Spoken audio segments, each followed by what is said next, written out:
ఒకసారి boxing ring లో Japan కి సంబంధించినటువంటి కాజు ఇసాని ఒక కంట్రీ మై సన్ ఏంటంటే వాడికున్న బలుపు అహంకారంతో ఇంకా ఫైట్ స్టార్ట్ అవ్వక ముందే మన ఇండియన్ బాక్సర్ అయినటువంటి కండేర్ గారితో చాలా దురుసుగా ప్రవర్తించాడు. ఈ విధంగా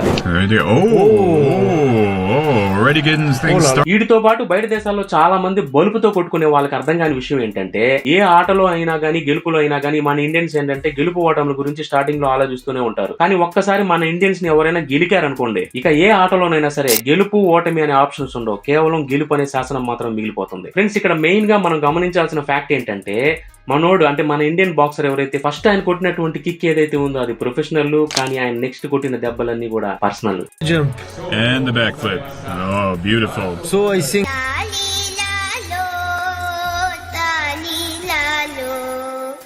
ఇలా చూసి అలా వెళ్ళిపోవడం అనేది నేరం, ఎందుకంటే ప్రతి విషయాన్ని మీ ముందుకు తీసుకొస్తూనే ఉన్నాం కాబట్టి లైక్ అండ్ సబ్స్క్రైబ్.